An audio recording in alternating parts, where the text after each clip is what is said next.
Olá, eu sou a Kathleen Muniz Honório e hoje eu continuo no tema Eleições 2018. No último dia 28 de outubro, elegemos o novo presidente do Brasil, assim como novos governadores que não tinham sido definidos ainda no primeiro turno. Bom, mas nesse dia 28 de outubro, batemos um novo recorde, o recorde de abstenções.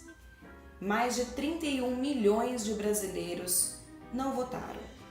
Isso significa que um pouco mais de 21% da população apta a votar não compareceram às urnas. Mas e agora? O que fazer? Bom, esses eleitores eles precisam regularizar a sua situação, né? E se não regularizar, o que acontece?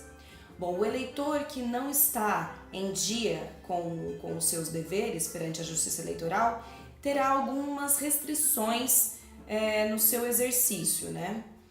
Não poderá, por exemplo, tirar passaporte, identidade. Se for funcionário público, não poderá receber o seu salário, né? Não poderá participar de concorrências, poderá ter dificuldades para adquirir um empréstimo nos estabelecimentos de crédito do governo, como a Caixa Econômica Federal, por exemplo. Não poderá renovar a matrícula em estabelecimentos de ensino do governo, né, as universidades públicas, né, e tudo mais. Não poderá, então, receber a certidão de quitação eleitoral, que ela é necessária, né, para o exercício de alguns cargos, para obter alguns documentos. Então, todos os atos ou documentos que decorrem dessa necessidade de comprovação ficarão, então, prejudicados. Mas como que o eleitor, então, pode regularizar essa situação? Desde o dia 5 de novembro, as justiças eleitorais já estão fazendo atendimento para regularizar. O eleitor vai precisar levar CPF, comprovante de residência, o título de eleitor e um comprovante, um documento oficial com foto, né? Vai precisar também pagar uma multa por cada turno que não compareceu. Isso é importante frisar, não é uma multa única. É uma multa por cada turno, né? Se não for no primeiro e nem no segundo, deverá então pagar aí 2 multas, né? E aí muita gente se pergunta, para onde que vai essa multa, né? Essa multa ela vai para o fundo partidário, né? Atendendo aos ditames da Lei 9.096, todo esse dinheiro, né, de multas administrativas e tudo mais, vão para esse fundo partidário, que significa então que irão financiar as próximas candidaturas. Sobre essa questão da multa, eu gostaria de frisar um acontecimento peculiar que houve nessas eleições. Foram 31 milhões de brasileiros que não foram votar, mas esse número ele deve ser interpretado. Por exemplo, mais de 3 milhões de brasileiros tiveram seus títulos suspensos, né, ou cancelados porque não realizaram a biometria, né, no período de 2016 a 2018. Então, esses eleitores que não realizaram, que não regularizaram a sua situação, mesmo que tenham votado, mas não realizaram a biometria, tiveram o seu título cancelado. Muitos brasileiros vivem fora do Brasil e não estão regularizados lá fora, né, e não conseguem votar também, né? Então, esse é um número que entra para a conta. Porém, o que aconteceu nessas eleições foi um tanto quanto diferente, né? Houve uma certa campanha em que as pessoas estavam preferindo a multa do que realizar o voto. E era uma campanha ainda que dizia, prefiro a multa do que votar. Bom, saindo da discussão sobre a obrigatoriedade ou não do voto, essa campanha ela é completamente incoerente e irresponsável. Se a pessoa desejava fazer alguma manifestação contra os candidatos que estavam concorrendo ou alguma coisa nesse sentido, existem os votos em branco. A abstenção não é forma de protesto, né? Para isso existe o voto em branco. Então, além de incoerente, porque não é forma de manifestação, pode prejudicar o cidadão, né? Não é uma simples multa.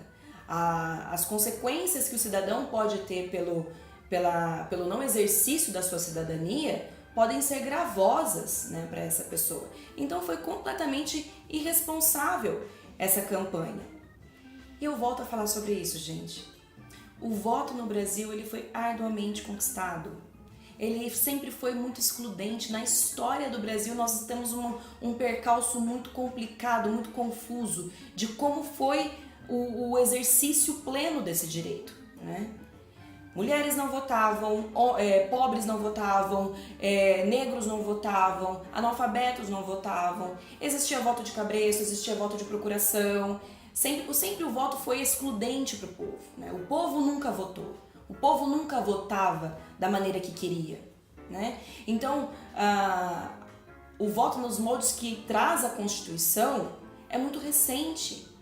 A nossa Constituição tem 30 anos, em outubro agora de 2018, completou 30 anos. É muito jovem essa nossa democracia. E a nossa democracia ainda está aprendendo a como se lida com ela, né? Como ela se desenvolve, como ela pode ajudar o povo a crescer. Ela ainda está aprendendo a como se demonstrar, né? A população precisa aprender também como ela se comporta nessa democracia, como ela consegue exercer os seus direitos e exigir os seus direitos e trabalhar nisso. O voto não é só um direito, o voto é um direito e é um dever. É um dever de cidadania. É claro que os deveres do cidadão não se resumem apenas no voto, claro que não, mas ele é uma expressão máxima do seu exercício como cidadão numa sociedade democrática. Então ele não é um direito que você pode simplesmente se abster, né? É preciso que as pessoas tenham consciência, que entendam sobre política, que acompanhem a política, que acompanhem o seu candidato. Exija os seus direitos, exija que o candidato cumpra o que prometeu, né? O nosso sistema, a nossa Constituição permite que a população, que o cidadão exija dos seus representantes o cumprimento da própria Constituição, né? É permitido isso, é permitido que a pessoa exerça o seu direito e exija o seu direito. Desde já você já pode analisar a sua cidade, né? Daqui 2 anos vamos votar em prefeitos, em vereadores. Analise quais são as propostas do seu prefeito, né? Da sua prefeita. Quais são as propostas dos vereadores? O que eles cumpriram, o que eles deixaram de cumprir? Se esses indivíduos que são do executivo vão se candidatar novamente nas próximas eleições, você já vai estar preparado para saber se aquele prefeito cumpriu o que prometeu, se aquele vereador atuou de maneira correta. Então eu encerro aqui o tema sobre as eleições de 2018. Espero que todos repensem o direito do voto, né? Repensem a situação do voto, que daqui 2 anos esse tema voltará a entrar em voga novamente, né? E que você possa exercer e exigir os seus direitos. Em breve no canal trarei novos assuntos, novas disciplinas do direito. Até lá. Tchau!